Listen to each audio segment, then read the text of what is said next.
You're listening to Pretty Much Pop, a culture podcast, just innocently promoting a fellowship of peace and love at the cost of your soul. Today we're discussing the new Ryan Coogler and Michael B. Jordan film Sinners, which combines racial justice commentary with vampire fighting action. I'm Mark Linsenmeyer, and I'm going to go on record and say you should keep your nice guitar in a case so it doesn't get broken as you fight vampires. I'm Al Baker, and I'm going to have very mixed feelings the next time I hear someone singing The Rocky Road to Dublin in public. Hey, Mark, it's me, Sarah. You know me. Mark, I'm just wondering if it's okay if you let me into this podcast. Just say it's okay. Sarah, you stole what I was going to do. I was going to say, let me into the podcast. I'm not going to say anything. I'm a black man holding on to black culture. How about that? All right, and our special guest, friend of the Lawrence, Luvell, introduce yourself, please. Luvell Anderson, and I might actually do an Irish jig outside of my op's house when it seems necessary. Perfect.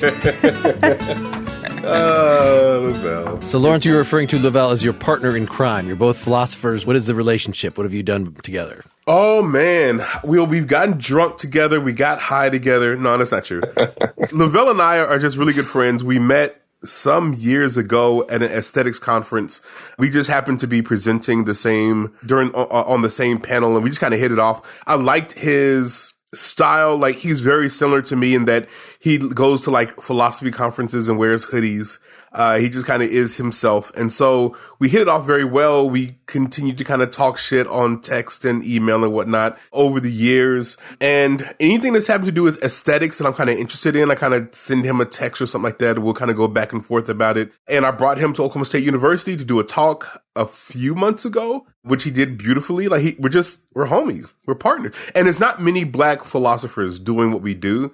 And so we also connected on that level as well. Luvell, anything? Do you want to start us off with a philosophical point about Sinners to get to the movie? What is Enough about you, Luvell. Let's talk about this movie. Let's talk about it. I always ask Lawrence to bring in some philosophy, and he normally just puts on his critic hat. So I'm hoping that is a shot. You just sent it strays my way. Holy crap! Okay, go ahead. Wow. First of all, thanks for inviting me to the shindig. This movie was fantastic, and I'm very excited to talk about it with you all. Just to start it off, just by thinking about genre. So I saw this interview with Ryan Coogler on Democracy Now!, where he's talking through the racist roots of genre. And I keep sort of hearing chatter about the film as it being a horror film. I didn't really think of it as a horror film myself. I thought of it as an ode to Black music. A love story with some horror elements, right? But nonetheless, a kind of what he might describe as a gumbo film. A lot of different elements that work really well together. So I've been inclined to resist the horror label on the film itself. I mean, certainly being threatened by the KKK is horrible. Like there's a reason that we've got a spate of the Jordan Peele films and stuff that are playing on, since horror is supposed to just, what are you afraid of? Well, if you're a black man in America, what you're afraid of is the police shooting you. At least this is one of the tropes that has been brought to prominence and that is being played on in here. Interestingly, the vampires are not necessarily the bad guys. Right? They're bad.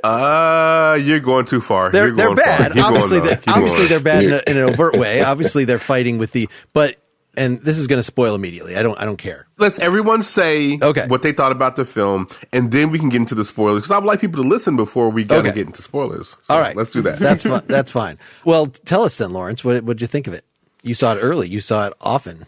I did. I'm trying to decide how much I'm going to say. Okay, so I saw it really early. I saw it in the format that he wanted it to be seen in which I think there's only 8 theaters in the U.S. that show it in that kind of format. So 70 millimeter IMAX, all that kind of stuff. When I first saw the film, I kind of didn't like it. And let me tell you why. Because I am a horror guy. I was just talking to Brucker yesterday, and he calls me a horror hound. I don't know what that means. But I'm a horror guy. And so you go 45 minutes, 50 minutes before anything horrific kind of happens, before like the vampires show up. And so since I did not get the film that I was anticipating that I was going to get, my initial reaction to the film was I didn't like it very much. And this is like 2-3 weeks ago, maybe a month ago. It just didn't do what I wanted it to do as a horror guy. However, in the weeks since, and I saw it 3 times this week, and rewatching the film over and over and over again, writing about the film, doing podcasts about the film, going on radio about the film, talking about the film, I've really kind of come around to where Luvell is, because I think he's right that it has horrific elements to it, and it's playing with vampire lore, but I don't know if it's a horror movie. It feels like it's a genre movie in that it plays with horror elements, but it's far more interested in other things. It's interested in Black identity. It's interested in Black music. It's interested in Black cultural connection. It's interested in the relationship between Black people and white people. It has some things to say about Choctaw. Like, it's interested in so many things, maybe too many things. We'll get to that. But for me, it is definitely a 4.5 out of 5. I just wish it had gotten to the horror a little faster, but that's my horror brain talking. So I have two things warring within me. I have my horror brain and I have my like Africana Studies associate director brain going on. My associate director brain is very happy. My horror brain is not as happy. And so that's why I end up kind of like, I really, really like it. I think it's really, really good. And I think it's definitely worth watching and discussing. And I definitely want to see Black folks, winning in the world. And so go support this movie. Go see it as many times as possible. I loved this movie. I went and saw it I did not see it in one of those big IMAX theaters. I went to go see it though in my West Philly movie theater. And both Josh, my husband, and I came out of the movie theater and we were like, that was the most fun I've had at the movies in a long time. It was just so fun. And I love that how many different levels this movie is playing at. Yes, it's packed full of genre after genre after genre. I love, Luvell, that you said that this was also a love story. Yes, of course. These were two love stories, two beautiful love stories in this, as well as a vampire movie, as well as horror. And a musical. And action. It was all packed in there, along with a lot of like really deep messaging about what it means to be human, what it means to be Black, what it means to be an immigrant. I mean, it was so chock full of everything. It was a big, big movie. It was the biggest swing I've seen Ryan Coogler take. And you're right. And it wasn't perfect, but I didn't think it needed to be. This is a 10 out of 10 for me. I absolutely adored this movie. Yeah, I had an amazing time watching this movie. And the most amazing thing about it was Lawrence has been saying we've got to do this movie for ages, and then it was finally out. And I went to see it, and I'd kind of forgotten all of the chat that we had about it because there was some confusion about whether we were watching a vampire movie or a zombie movie, but that had all gone out of my head by the time we watch it. Yeah, so I sat down to watch it, and I literally had forgotten everything that I knew about the movie. So I was like, oh, this is an amazing period piece drama about Black history and the Prohibition era, and Al Capone's getting a mention, and there's going to be some trouble from the KKK, and isn't this fantastic? And then at 45 minutes, vampires show up. So I had, I guess, the same experience that Lawrence first had. So yeah, the movie is a hell of a ride, and it took me almost the entire length of the movie, I think, to figure out what Ryan Coogler was trying to do. And I'm still not entirely sure, but I have some good ideas. I think the key thing is what Luvell pointed to earlier, which is it's a story about Black culture. But the movie takes you through a real journey to get there. Because first, this is really fantastic period drama. And then I spent a while worrying that it was just going to be Black from Dusk Till Dawn, which would be a great movie, but I kind of hoped for more. And then it did deliver more precisely through this fantastic metaphor that it develops about cultural appropriation. And then it eventually lands on this note about freedom, what that means in the context of Black culture, I guess. That was something I was still a little fuzzy on. But yeah, it was just clearly a really thoughtful and intentional movie with a huge amount to say, and it was just also an enormous amount of fun. It didn't even keep you, I was going to say it kept you guessing the whole way through. It didn't keep you guessing, it just kept surprising you. Takes these incredible twists and turns, but every single one of them pays off. Nothing feels arbitrary or pointless, although a few things felt a little underdeveloped, but that is basically the strongest critique I think I can levy at the film.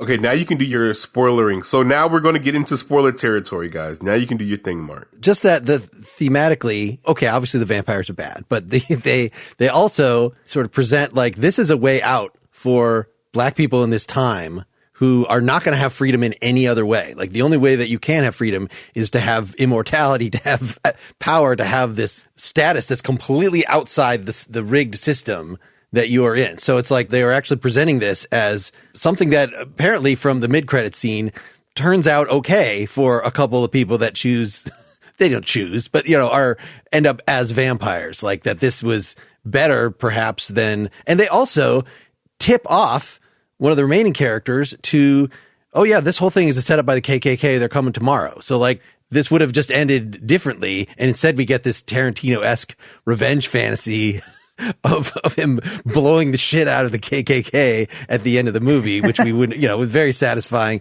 in context, but it almost seems like, wait, didn't we already have the fight? Why are we, so we have the two. Yeah. What did you guys think of that structurally? Or just to address Lawrence at this point, like the fact that the whole first part of the movie is basically a drama of these people in this situation and the different things. Are you going to pursue a life of crime? Are you going to, ally yourself with the church? What are you going to do? And, if that was a standalone movie, if that was The Color Purple, or I don't know, what the equivalent historical black period drama would have been.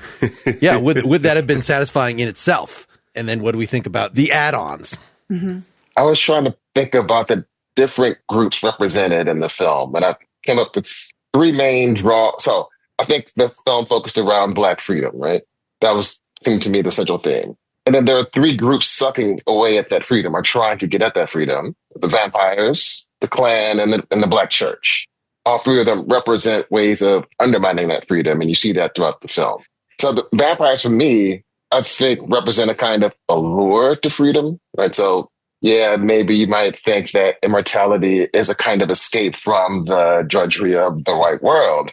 But to me, the vampires played like industry, where they latch on to something that's valuable and suck the lifeblood out of it, and then turn it into a commodity. Yeah, literally suck the lifeblood out of it. Well, so it reminds me of Kendrick Lamar's use of Lucy and To Pimp a Butterfly, that temptation of industry of the devil to draw you to the splashy life, but then to undermine that by drawing you in and making you a slave of basically production, a commodity or something like that. Right. So for me, the vampires, I think, are supposed to look alluring, but ultimately are one of the things that sucks the freedom of Black joy. Yeah, I completely agree. One of the things, so we're in spoiler territory. It's clear that the main vampire Remick, he gets psychically something from the people that he turns into vampires. So that is shown to us whenever the husband of I think she was Chinese woman, gets turned, and he's now able to speak Chinese. So him wanting Remick is not really him wanting to participate in what Remick wanting Sammy rather, is not him wanting to participate in what Sammy wants to do, but it's him wanting to own it. It's him wanting to take that ability that Sammy has away from him and incorporate it into what he's doing. Cause he's outside doing, what was that called? The Irish jig, the whatever the fuck that's called. He was outside doing that. He was out there dancing, jumping, doing all kind of stuff. And he wants to incorporate that incredible ability because he says at one point, if you give me Sammy, we will go. Right? He wants Sammy. He wants to own whatever it is that Sammy has. Yeah. And so that's what's going on there. Like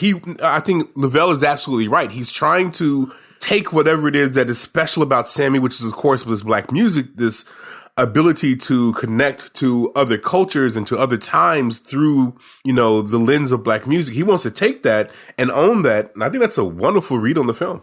I thought it was so interesting that Sammy knows that it's his music that has attracted this vampire to his community. This movie was just so thoughtful in so many different ways. And it was great to see his reaction to, he is in a way brought this to his community.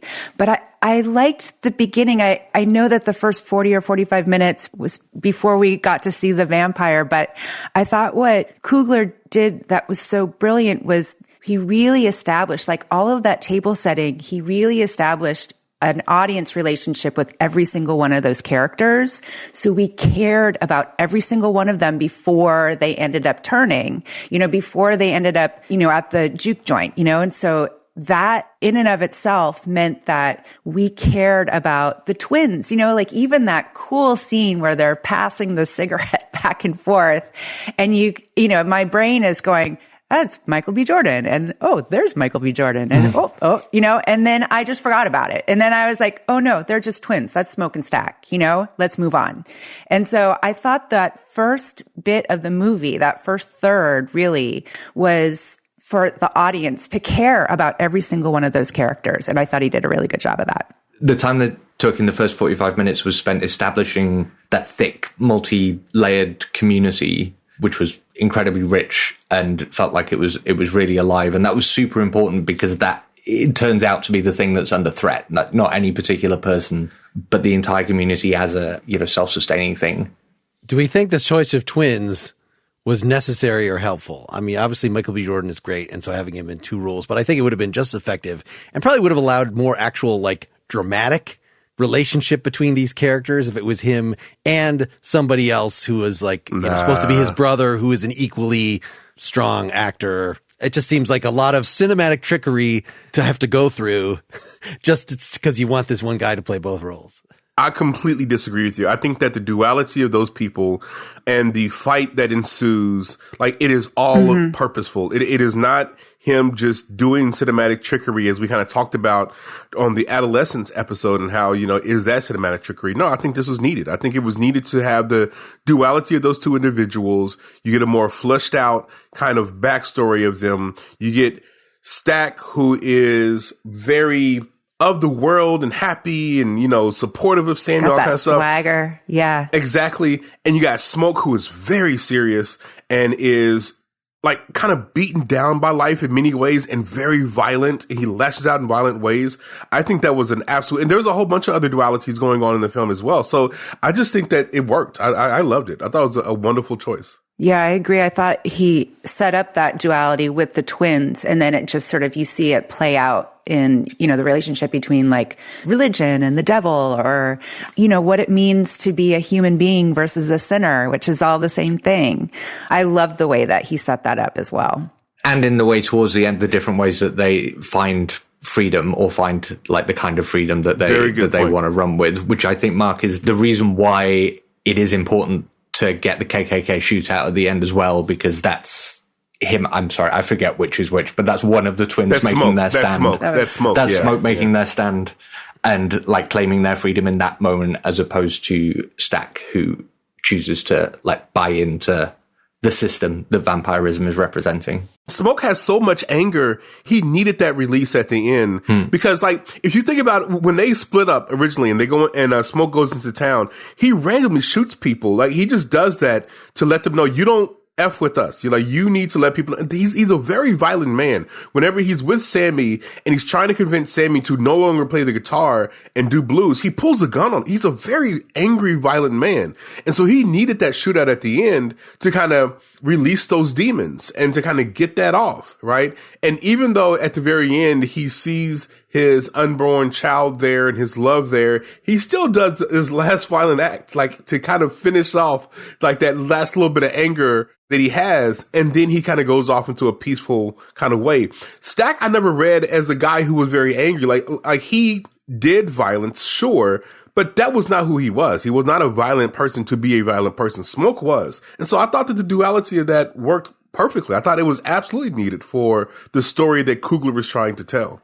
I think I'm still a little unclear of what the sin and what he's saying about sin, the fact that it's actually called Sinners, clearly the temptation toward the nightlife, as opposed to I'm going to work my position on the plantation, like the door guy who at the beginning is doing what he's supposed to do. Cornbread. He's locked into, or the absolutely love him. Preacher boy's father, using the church as your outlet. And Luvell, you're referring that as another form of servitude. And clearly for Preacher Boy, the musician, he chooses to ultimately break away from that. I'm going to actually go pursue the free life of music. So is he sinning? It just seemed like sinners in quotes, because that's the way, we hear the preacher actually talking about sin.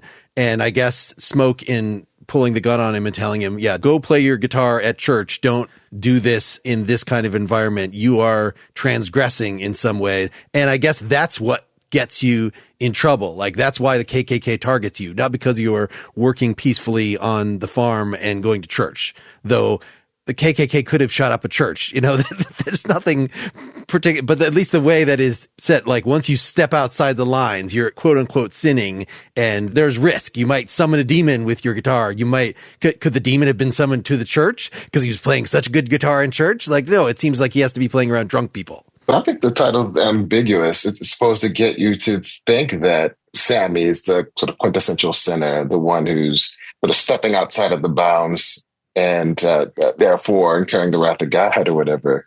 But for me, I mean, there's that point in the movie where I think towards the end, Sammy is talking with Smoke about sort of the last days and what they would do. Oh, no, sorry. It's with Stack, I think in the bar in Chicago, where they're talking about their last days.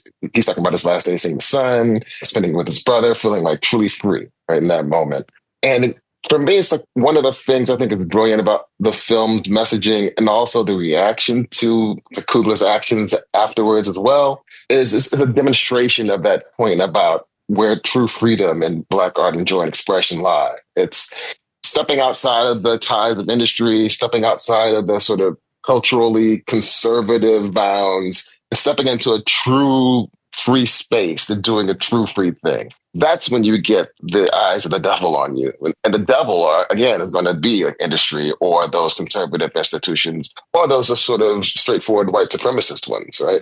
So I'm just thinking about sort of story that came about Coogler getting the rights back to the film 25 years or whatever, and all the hoopla that sort of generated, right? So industry people seem to be up in arms about that because he's doing something that's going to, I guess, crash the studio system, apparently. Even bullshit. Though Tarantino did the same thing, right? Yeah. But so in this respect, Coogler is kind of like Sammy, where he stepped up into a space of freedom to produce not commerce, but art. And you know how difficult it is to produce art under our current conditions in the studio system. Again, all pressure to conform to a particular form, particular way of producing a product so that you can sort of recoup whatever funds you think you can do. I think the real sinners are the ones, again, who are trying to undermine freedom. And the saints or the saintly or whatever are the Sammys and the Cooglers of the world who have the courage to follow the convictions of their heart and to produce genuine free art. Mm-hmm. Thank you, Luvell, for that very philosophical analysis. Let me put my pastor hat on. Okay, so let's talk about this. Mary is married, okay, and she sleeps with Stack. Sammy Boy, Preacher Boy's his love interest, she's married. Perline, yeah. And she is getting freaky with Sammy, okay? Smoke is clearly a sinner. Stack is a sinner. Almost everybody, Slim Delroy Lindo, who is wonderful in this film, he better get an Oscar nomination because he is unbelievably good in this film. That dude is a drunkard. So there is the analysis that Luvell offers, which I think is an interesting analysis. I think it's a good analysis. But also just on a base level, all these people are sinners. Every single one of them. All of them. So Sammy's leaving the church and doing stuff at the juke joint. Everybody is a sinner. You know, the entire house is a house of sin, if you will. You know, that juke joint. They're getting drunk, dancing crazily, doing all this kind of stuff.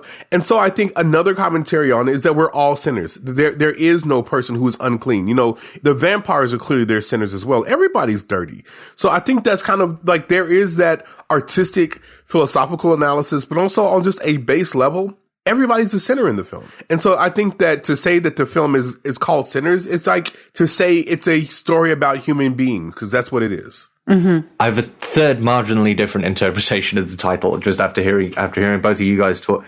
It seems like... Let's go. One point that the movie is trying to make specifically about religion is that it's ultimately ineffectual. Like the big main vampire has that whole speech where he's like, I know these words are lies, but it feels good to say them, something like that, which is full on Marx take about what religion is. Karl Marx or me, Mark? What are you? Karl Marx. Sorry. I don't actually know what your hot take on religion is. I knew exactly what he was talking about. I don't know what you're talking about, Mark, but keep going. And what's interesting to me is, everyone in the church is safe. That was the point that you made earlier, Mark. Everyone in the church is safe, even though, you know, they wouldn't necessarily historically be safe. In the movie, everyone in the church is safe. Everybody who sells out to the vampires is safe. The people who aren't safe are the people who are trying to live on their own terms. And Luvell read this as that the sinners in the movie's eyes are the people who are trying to take that freedom away. And I think that's a fair point. But the title makes me think about the people who are sinners. Because as you said, Lawrence, in the movie, the people who are sinners are the people who are in the juke joint. They're the people who have turned away from the church, people who are trying as far as they can to live on their own terms. And the title for me emphasizes the idea that to sin is to attempt to live freely, in a sense, to live free of the constraints of whatever kind of morality is being enforced on you. So I think that the movie is about the sinners, the people in the juke joint, but the title is like, I think, ironic in a sense, because it's trying to get you to think about what people who sin in the eyes of the church or whatever kind of authority are actually trying to do a lot of the time, viz. Be free. So it's like a Nietzschean thing. I have a fourth hot take on the title. Let's do it. Great. Let's do it. No, I'm just kidding. I don't. Okay. If you switch the letters around, then it's the I know you wrote about, Lawrence, the Choctaw, the vampire hunters, wanting to hear more about them. I did actually want them to come back later in the movie, because they should not have just given up. They're just like, hey, do you guys have a vampire in there? No? Well, I hope you don't, because it would be really bad if you did. See ya. Okay. Well, the movie takes place in one day. So, I mean, they left when the sun went down because they didn't want to be. But I am so fascinated by those vampire hunters. Like, I want to know more. Like, I need something. I want to know more about them because they're so fascinating. They know the rules of vampires. Yeah. And we don't get very many, like, good Choctaw stories to begin with. And so I think them being included in this film and the relationship between Black people and the Choctaw Nation. I'm Choctaw, by the way, so there is a relationship there. I'm very fascinated by that. I thought they were really interesting. They were so polite, but they had Remick running in those streets. Like, they jacked him up. And so I just want to know more. Like, I would love a prequel. I would love something to kind of explore them just a little bit more, because we got like all of maybe 5 minutes of screen time. I know. With them. I wish we would have got a little bit more. I wondered if there was more. If this movie is a classic, then it'll be like The Thing, that in 30 years, somebody will make the Choctaw and the guy escaping from the Choctaw prequel that is after Ryan Coogler is not functioning anymore or something. I just can't believe he missed the opportunity for a cavalry charge at the end as a part of the big fight scene. Like, if they'd come to the rescue. One interesting thing about the big action sequence in the middle is it just didn't seem at all at any point like the heroes had a chance. I agree. That was a really interesting experience, like the real slow, inevitable defeat. And maybe that's why they couldn't have the Choctaw come to the rescue, because they had to lose decisively. I was so angry with, I forgot what her name was. I think it's June Lee. I forgot. Maybe was just like, let him in. Yeah, like, she angered me. They would have been fine. They would have made it had she not done that. I was so angry with her. Oh, Grace? Yeah, Grace. That's her name. Yeah, I don't think there's usually a character like that in the siege movies, Assault on Precinct 13 or whatever. Nobody's like, I'm just going to let everybody in. Like, what is that as a plot device? And then she died immediately. Like, she did that and she died immediately. It was so annoying to me that she did that.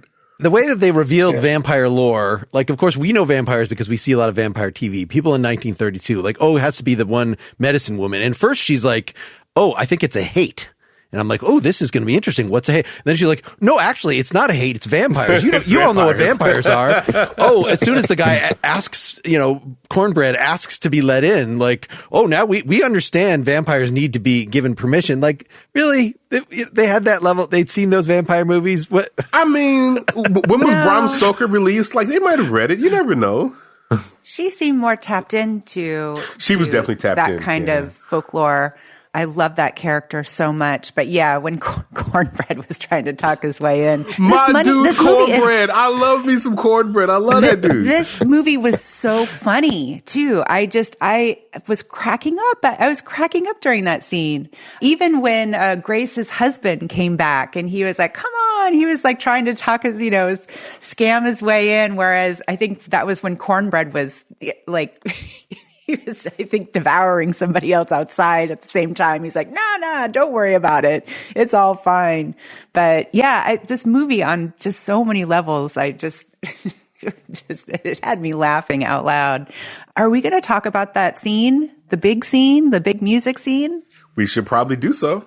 I'm going to let my dear friend Luvell lead the way because I got all kinds of thoughts. Oh, man. All I have is just sort of an experience about that one. I just remember when it started off and he began to sing, yeah, I could feel the vibe of the room. But then once it started to open up and you see like the different figures from the past and the future come in, it was masterfully done because there's a way that you could do it that would just come off really cheesy. Matrix 2.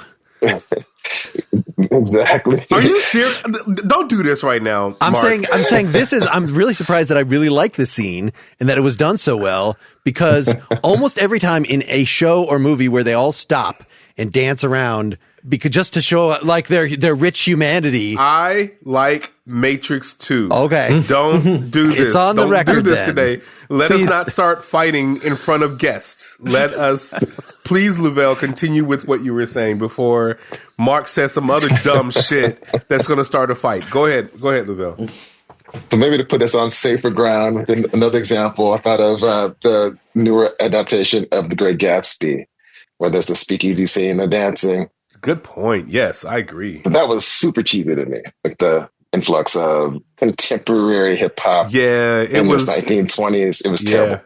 But this is an example of it being done well. Okay, so this is the point where if you are walking into the film and you're expecting a horror movie, you're either going to hate this scene or you're going to love this scene. Like this scene is such a pivotal scene in that film, because I saw people who were like, what? Like I heard people, not when I went to the previous screening, but like when I was with regular people, the hoi polloi. When I was with them and I was watching the film, I heard people like, what's going on? Like, what? Because they were expecting a regular horror film, like a typical horror film. You watch Nosferatu, that's not going to be in that film. You watch Friday the 13th, that's not going to be in Friday the 13th, right?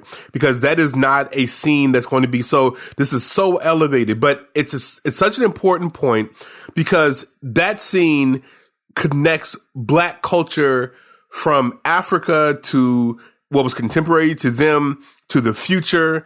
I mean, you had people who were doing like, gosh, Luvell, help me out. The LA dancers, what were they? I forgot what they're called. They were popping and locking, all that kind of stuff. Like it was connecting all that. But then you simultaneously see Chinese folks doing their musical kind of traditions. It's talking about the power of music writ large, but also the power of Black culture. It's a commentary upon all these things. It was such a bold move for him to include this scene in the film. And I guarantee you, like 20% of the audience did not like that scene. Right. And that's going to be a litmus test about whether or not you feel like that scene fits, because you take that scene away. It's kind of a typical kind of vampire movie ish, whatever. But you include that scene, it's become so much more elevated than a typical horror movie. Was it the first thing in the movie where the narrator was presaging that scene, was saying like, sometimes a musician is so good? No, it was right in the opening there, the monologue about spiritual music figures. Yeah. So that kind of struck me as not fair. The way that they set it up is not just that you're doing this transcendent thing, which is the point of art. It is, you are literally summoning the vampires. You're summoning the evil down in your, they were actually going to tie this into, well, as wonderful as it is sin. It is the soul of sin. It is, I just found that confusing. I don't know if I say it was sin. I just said that when you do those kinds of things and you have that kind of ability to be very otherworldly, and you can attract. I don't think that it's saying that it is sinful, but it has the ability to attract. So it's very similar. So like someone who's doing hip hop, Kendrick Lamar doing hip hop, he's doing it to the best of his ability. He's going to summon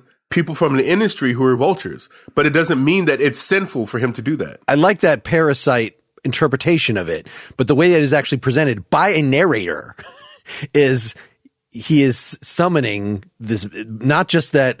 And when you do the magic and the wonderful thing happens, well, bad things might be aware of it and might come to you. Like they could have said something like that in the narration, but they literally said, I don't have the transcript in front of me, but that was my impression that there was a not just an external, oh, you got to take the good with the bad. The parasites are going to come, but like, no, this magical spell is bringing bad things. That's exactly what the movie's trying to do, and it's one of the core tensions that Ryan Coogler is trying to play with, is that the effort of attempting to be free within the constraints of our current system and things like them generate these forces which will destroy you or absorb you or co-opt you, manipulate you, what have you. So it's both of those things. The movie is saying that, by attempting to be free, by attempting to create artistic expression genuinely rooted in your culture, you will attract these evil forces. But the only way to try and be free is to do these things.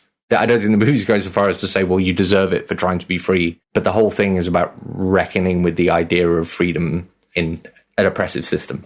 There's also, I think kind of, we were talking about that duality, but also with freedom also comes along that idea of ownership. And I think the ownership of this culture, of this music, of this, and how it transcends from generation to generation comes with it a cost, which I also found very, very interesting, especially as we're talking about Ryan Coogler himself being able to own this piece of art that he has made. And as somebody, I'm in the publishing industry, I was actually kind of surprised that it wasn't more of a thing. I was like, really? You don't get your rights back after a certain period of time? Why not? You made that thing. He wrote it. He directed it. That's his. It made so much sense that he would have it. I was surprised that it didn't happen more often. Yeah, I guess especially since his company put in some of the money for it, that it wasn't just like, I don't know, you are making a deal with the devil. It's different with the music industry because, yes, there's expensive studios and things, but artists can just make an album themselves. Whereas movies are a little, I know some, yes, you can choose to make it on a shoestring budget. Fruitvale Station being a good example. I wanted to bring that into the conversation. I knew we were going to do this, like, what is this movie Sinners representative of? Well, it's representative of Ryan Coogler's output, which we've already talked about the Creed movies and we talked about the Black Panther movies, but I'd never seen this first thing, which is just all about, for people who haven't seen it, something that actually happened of a guy getting shot by cops at a subway station in San Francisco. And it's just the guy's day leading up to that. And so I just had such a dread. Like, I rented this movie and I was like, oh, I have to watch it. But once I knew what it was about, like, I don't want to watch it. I did make myself get through it. It plays with similar things in terms of, why was this guy in this situation? Why was he in this fight? Well, it's because he had done some criminal things. He had connected with people, but he was trying to get off that. He was trying to do his best. He was trying to go straight. Similar in some ways to what was happening with these twins, that, they had this criminal past and now they're coming down here. And yes, they're in an industry which is about getting people drunk and laid, but still they want to do it in a straight way and serve their community. I forget. Oh, that was just in the context of, yes, you could do this on a low budget or you could do this on a high budget. But yes, when you do it with so many millions of dollars in backing, I mean, does it make sense that you could actually own that in a way that you could if you shot it the way he shot Fruitvale Station? Like, he should own Fruitvale Station. Like, that's, but something I could at least see the argument that so many millions of dollars went into this thing. Like, unless you ponied that up yourself, I'm not familiar enough to see if there's anything to the studio arguments of like, oh, we can't make this a trend. The studios need this money to fund all these other projects that are not going to make any money or whatever, the kind of things that the record companies would say. I mean, I don't even know if I want to get into this because I find the whole thing irritating because Quentin Tarantino does the exact same thing. He does it once upon a time in Hollywood. And no one bats an eye. We don't get any of this kind of coverage. But then a black man does it, and all of a sudden we need to have a conversation about it. And he's going to wreck the studio. I'm so irritated by it. And you could say, oh, Quentin Tarantino was so much better of a director or whatever. But really what they are concerned with are the receipts. That's what they're concerned with. They're concerned with the amount of money that a person brings in. And if you look at Ryan Coogler's track record, like the amount of money that he brought in with Creed, the unbelievable amount of money that he brought in with Black Panther, then the same thing that he did, it wasn't as successful, but the Black Panther sequel, he's brought in so much money. This should be a moot point. And then we're talking about 25 years. I have no kind of confidence that with all the turmoil going on with Warner Brothers behind the scene, that they're even going to be around in 25 years. I'm just being honest with you. Yeah. I don't Warner even Brothers know Discovery? if it's going to be there. Seriously, there's so much turmoil with that particular studio. Yes, they have a hit with Minecraft. Yes, they have a hit, it seems like, with Sinners. But they have had a very long time of being kind of mediocre. And so I'm very irritated by the whole discussion. I think that it is racially charged. I don't like it. And if you look at the history of Hollywood, there have been many directors who have reached a certain kind of status. Now, if we're talking about a first-time director, okay, sure, he shouldn't have that. But a guy who's as established as he is, who's made as many kind of high-quality, bankable, money-making movies as he has made, this should not be a discussion. And so I'm very irritated by it. I don't want to say anything more about it. I just think that this is very stupid. I disagreed very much with my colleagues at the New York Times who wrote that piece.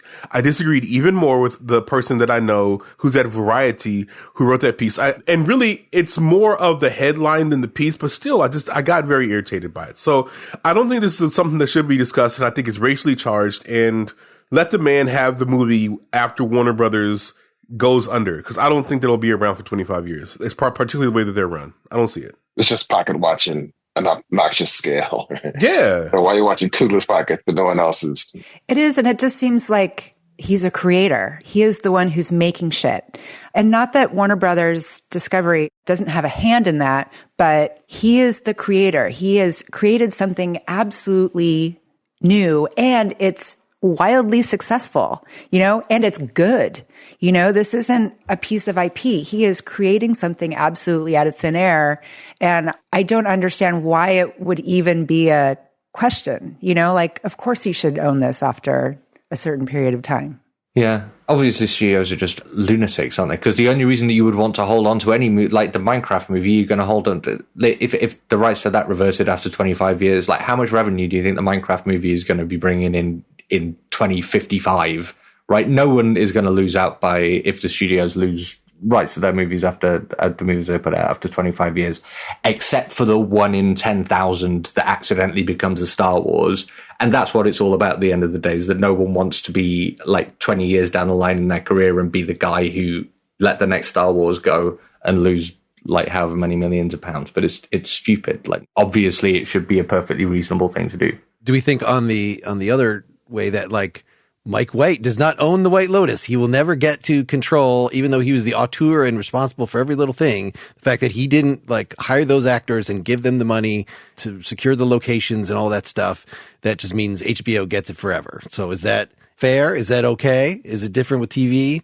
It's messed up. It's an artifact of the way these things have been done for a really long time. But if you were designing a system from scratch, you wouldn't design it this way. Mm-hmm. You might say, like, I don't know why we're talking about copyright law now, but you might say, like, okay, I have written the script. You are licensed to use it for like X amount of years, the same way you'd write an option contract, and that there's no reason at all that anyone should get to keep intellectual property in perpetuity. At the very least, it should be thought of as a joint venture, because without the storytellers, you wouldn't have the product to sell to begin with. Yeah. And so others can make the argument that the studios can put up the money, you wouldn't have the product. Sure. But they're not solely responsible for the creation and existence of this product. So they shouldn't be the ones who sort of hold control over it in perpetuity. Yeah, totally agree. And then I'm not going to say much about this, but then on a different level, this is a story about Black culture. Yes. Right? And what Black man is going to make a story about Black culture and then trust that this mostly white corporation is going to be a good caretaker of it? It just doesn't make any sense. And so I have no problem with what he did. I think it was right to do what he did. Next question. It speaks well of, sorry, I'm going to harp on it a bit more, but it speaks very well of Ryan Coogler's artistic integrity that this particular movie he decided he needed to own at some point, because it means he understood like the content of the movie that he was making. He understood that the tension between creating art with integrity and like existing in a capitalist economy. It shows that he took his own film seriously and he's trying to live up to it. Well, Lawrence wrote an article about this becoming a Star Wars, and we often ask at the end of these episodes, do we want a sequel? Do we want to learn more about these characters? And I'm going to just throw out the first punch and say, no, actually, I don't need the twins' backstory in Chicago. I think that they were well defined enough for what they were. I think that the gaps that we don't see are fine. I think he should just go on and make another movie, equally creative, with different characters in a different setting, and he can cast Michael B. Jordan again.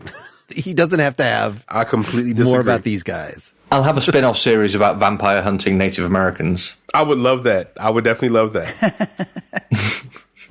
I mean, there are all different kinds of roads you can go down. I don't want a Sinners extended cinematic universe necessarily, but I would like one more film. And I don't know what that film would be. There's so many possibilities. There's so many doors he leaves open. So when Michael B. Jordan shows up, and by the way, Haley Steinfeld, she's really good in the film.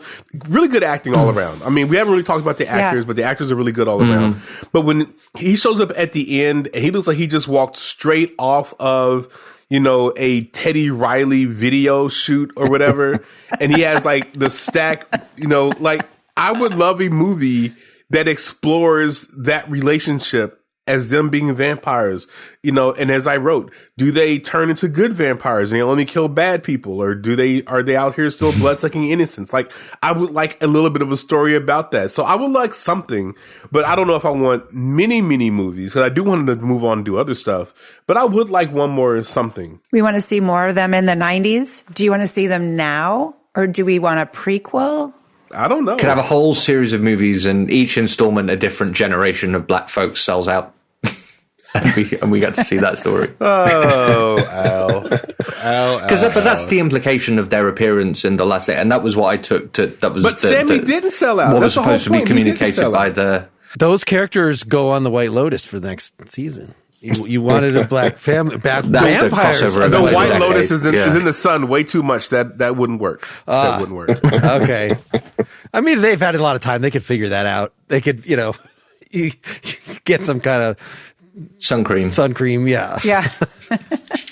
Has anyone ever made a movie where the vampires can just put on sun cream and they're fine? I want to say I've seen something. I don't know what it is. I want to say I've seen something. Yeah, where at least they try, like you could be for limited periods or something. Yeah, see, these vampires, don't they keep track of when the sun's coming up? Like, come on. Well, they're very distracted. But do they have watches? Like, do they know what time it is? I mean, some of them got away. They clearly knew the sun, so.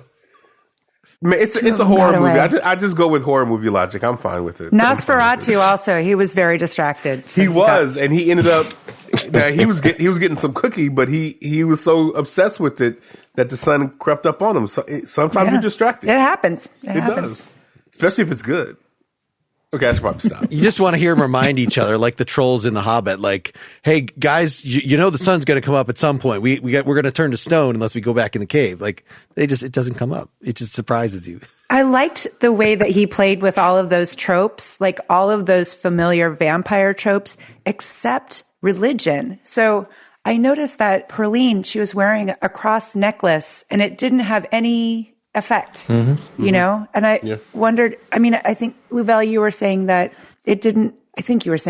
religion didn't really seem to have any sway, really. It was sort of seen as really confining instead of something that was sort of bringing people together, or maybe it was both. Sammy's father indeed was the stereotypical, don't go out there with those sinners, doing that sinner shit. Mm-hmm. It was mostly regressive, sort of constrictive talk from him. Yeah, so I think we're wrapping up. Any other issues that we haven't brought up? Anything you wanted to say from anybody? It was a brilliant movie, but I also really just would like to see Ryan Coogler make a historical drama, because that first 45 minutes was stellar stuff. Obviously, Michael B. Jordan can act his little pants off. He's tremendous, and it was great to see him get to do so much. Yeah, he's really grown as an actor. Like, so I had a lot of criticisms of him in Black Panther. And Creed, he was okay, but he's really grown by leaps and bounds as an actor. He's really good now. I appreciated the ending with Buddy Guy in Chicago. Mm-hmm. Me too. I've seen him play. Particularly since you live in Chicago, Luvell. That's right. As a new Chicagoan, I appreciate it. Yeah, have you seen him play in Chicago? I have not. I lived in Chicago for a brief time, and I saw him play with my dad, who really loved blues music as well. That was fun. And he's great. Put it on my docket. And he didn't become a hip hopper. The future came, but yet the future people from his song from earlier did not show up. We didn't get that. I don't know you're trying to say, Mark. Like, I have no idea what you're trying to do. I saw him in the 90s. So it felt like, so you saw him right after Stat came and visited him, is what you're saying. That's right. Yeah. Okay. We could have, a little misconnection there. All right. Well, thanks, Luvell. Thanks, listeners. Thanks, everybody. Bye, guys. Fun conversation. Thank you. Thanks, Luvell. Thank you. Bye. Thank you. Pretty Much Pop is part of the Partially Examined Life Podcast Network. Get more Pretty Much Pop at prettymuchpop.com. Get bonus content for every episode at patreon.com/prettymuchpop.